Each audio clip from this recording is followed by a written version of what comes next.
일제는 한국을 식민지화하기 위해서 하나하나 작업을 해 나가기 시작했습니다. 바로 1905년 11월 17일 을사늑약을 맺게 되죠. 을사늑약은 뭐 잘 아시겠지만은 우리의 대한제국의 외교권을 빼앗은 그러한 큰 사건입니다. 그리고 을사늑약과 함께 대한제국의 외교권을 박탈함과 동시에 그 통감부를 설치를 하죠.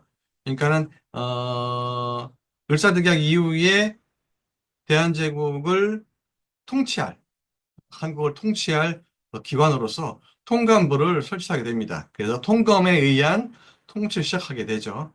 뭐 일대 통감부 부임한 사람은 여러분이 너무나 잘 알고 계신 이토 히로부미가 어, 제1대 통감으로 부임하면서 통감 통치를 시작하게 됩니다.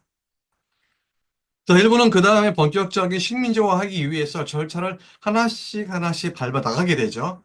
바로 그게 정미 7조약입니다. 예, 우리는 이거를 제3차 한일 협약으로 부르기도 하는데요. 1907년 7월 24일 바로 정미 7조약을 맺게 됩니다.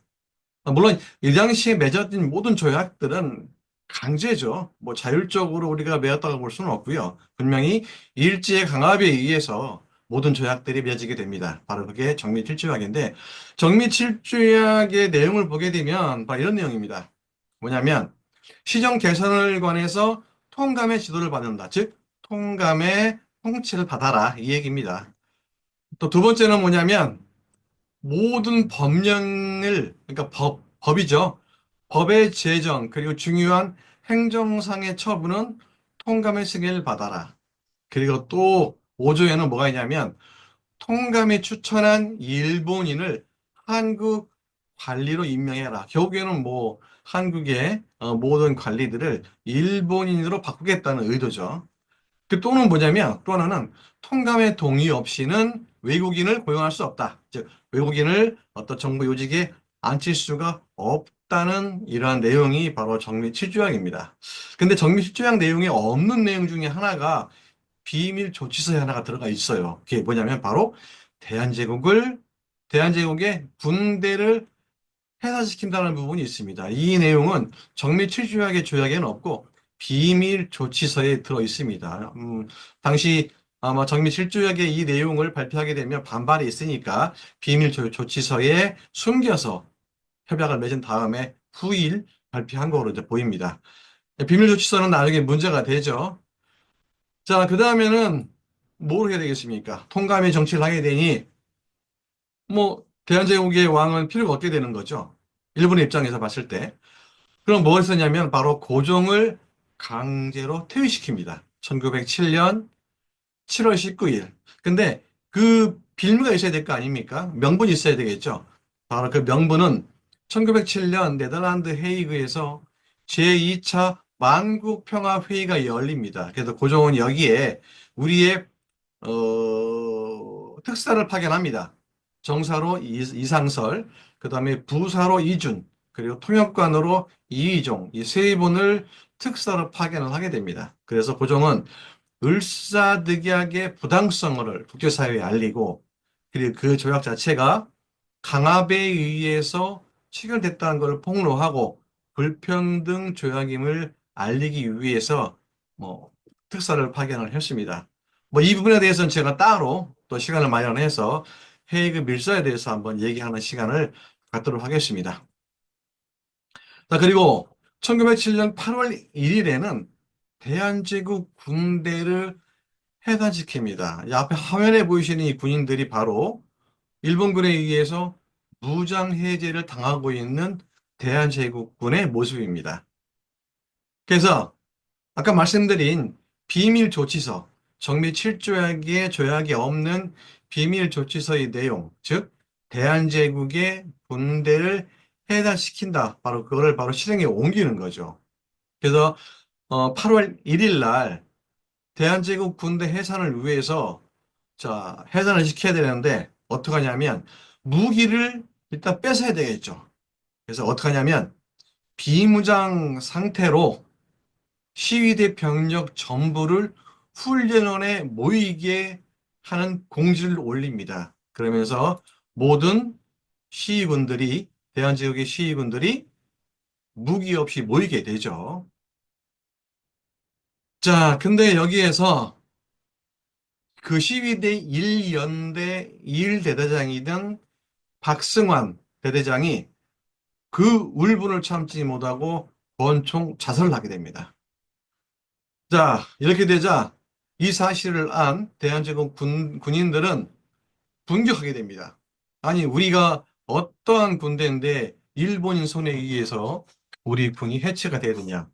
허용할 수 없다. 라고 하면서 일부 장교들이 무기고를 부수고 총을 꺼내서 일본군과 교전을 시작하게 됩니다. 앞에 화면에 보시면은 요 그림이 있죠. 바로 이거 프랑스 언론에서 당시에 대한제국 군대가 군대 해산에 반발하면서 남대문에서 벌인 전투 모습을 그림으로 그려서 보도한 그런 사진이죠. 자, 대한제국 군대는 물론 이 전투에서 패배하게 됩니다. 근데 이 일로 인해서 해산 군인들이 서울, 원주, 강화 진위대 등지에서 무장 봉기해서 각지의 의병 부대에 합류하게 됩니다. 그게 바로 정미의병이라고 합니다. 그래서 전국적으로 이 대한제국군의 해산에 반발하면서 의병이 일어났는데 바로 그것이 정미의병이죠. 당시 정미의병의 세력이 상당히 세였습니다. 바로 여러분이 아마 잘 알고 계신 이 사진 아마 많이 보셨을 거예요. 영화에서도 그대로 재현됐던 그 장면이죠. 바로 이분들은 바로 경기도 양평의 의병이었습니다. 의병입니다. 이 사진은 1907년 맥켄지가 실제 의병들의 모습을 촬영한 사진입니다. 바로 이 사진은 1908년 한국의 비극이라는 책으로 출간되면서 거기에 수록된 사진 중에 하나죠. 아마 이 영국의 데일리 메일 극동 특파원으로 파견됐던 맥켄지가 이 사진을 찍지 않았다고 하면 우리는 아마 의병들의 모습, 그들이 어떠한 복장으로 어떠한 결의로 싸웠는지 우리는 전혀 알 수가 없겠죠. 이 사진은 1907년 늦여름에 어느 날 양근, 지금의 경기도 양평입니다. 경기도 양평에 지나가다 의병들을 만나서 그들에게 포즈를 취해달라고 요청했더니 바로 이러한 모습을 취했다는 사실입니다. 근데 맥킨지의 이 한국의 비극이라는 책을 보게 되면 의병들의 모습을 기록했는데 참 이렇게 되어 있습니다. 맥킨지는 군복도 그리고 무기도 제대로 갖추지 못한 의병들이었지만 그들의 눈빛과 그들의 말에서는 승리의 확신에 찬 모습이었다고 기록합니다. 뭐 여러분들이 보시기에도 화면 보시면은 총은 보잘것없죠. 과연 저런 총으로 싸울 수가 있을까? 뭐 군복이나 이런 군장들이 제대로 갖추어져 있지도 않습니다. 하지만 이들은 오로지 일제와 싸워서 독립을 이루겠다는 그 의지, 그리고 그 의지가 모여서 확신이 되고 확신에 찬 의병들의 모습을 우리가 지금 볼 수가 있게 된 겁니다. 자, 1909년 7월 12일에는 기후각서가 체결됩니다. 기후각서는 뭐냐면 대한제국이 그동안 관할했던 사법제도 그리고 감옥 관련된 모든 일, 이 모든 것들을 일본의 한국통감부 사법청에 넘긴다는 그런 기후각서입니다. 결국은 뭐냐면 대한제국의 국권을 제외한 나머지 모든 것을 정치적으로 권력을 강탈하는 그런 절차를 하나씩 하나씩 밟아나간 겁니다. 고종을 퇴위시키고 그다음에 군대를 해산하고 사법권을 빼앗고 바로 이러한 과정들이 바로 일제가 결국에는 한국을 식민지화하기 위해서 제도적으로 하나씩 하나씩 자기들의 입맛에 맞게 다 바꿔놓은 거죠. 아까 말씀드린 바로 의병들. 근데 일제의 시각으로 봤을 때 당시 의병은 큰 걸림돌이었습니다. 그래서 일제는 대규모 일본군 정규 병력을 동원해서 남한 폭도 대토벌 작전이라는 작전을 벌이게 됩니다. 그게 바로 1909년 9월 1일부터 10월 30일까지 약 두 달 동안 전라남도를 중심으로 한 모든 지역에서 창궐에 있는 의병들을 대대적인 토벌 작전을 벌이게 됩니다. 근데 그들이 왜 이렇게 의병들에 대해서 토벌 작전을 벌이게 됐냐면 크게 두 가지 이유가 있습니다. 첫 번째는 강제 병합하기 전에 가장 걸림돌이 됐기 때문입니다. 당시 의병들은 전국적으로 전라남도를 중심으로 해서 전국적으로 의병들이 엄청나게 크게 일어났습니다. 당시 민심이 흔들리게 되고 그렇기 때문과 동시에 일제는 한국을 식민지화하기 위한 걸림돌로 인식하게 된 겁니다. 자, 두 번째 이유는 뭐냐면 경제적인 수탈을 원활하게 하기 위해서입니다. 자, 왜냐하면 1차 산업사회죠. 당시 한국은. 근데 의병들이 저병을 하게 되면 어떤 문제가 발생합니까? 그러면 농촌사회가 불안하게 되고 또 그들이 거둬들인 곡식 이런 것들을 제때에 제대로 수탈할 수가 없는 문제가 발생하게 되죠. 그러므로 인해서 일제는 바로 두 가지 이유로 인해서 당시 독립투쟁을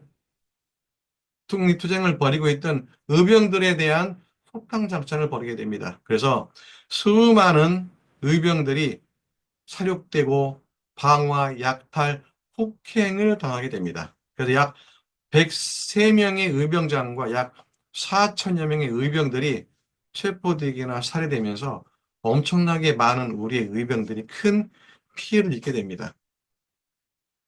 남한 대토벌 작전을 피해서 생존한 의병들은 만주나 간도 그리고 연해주로 망명해서 독립군으로 계속 무장투쟁을 지속하게 됩니다.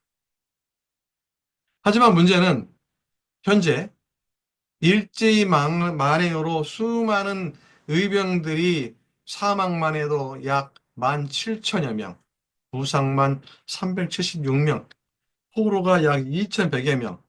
하지만 지금도 우리 역사에서 이들의 의병, 온몸을 바쳐서 목숨을 걸고 대한 독립을 위해서 분연히 일어났던 그런 의병들은 점점 잊혀져 가고 있다는 안타까운 사실입니다.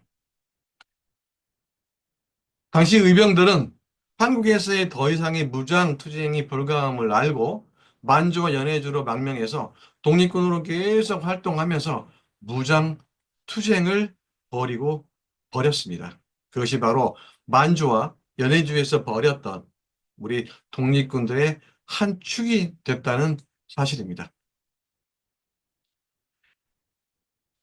오늘은 을사늑약에서부터 바로 남한 대토벌 작전까지 한번 짚어봤습니다. 다음 시간에는 그 뒤를 이어서 우리의 1910년 바로 경술 국치까지의 이야기를 한번 해보도록 하겠습니다. 감사합니다.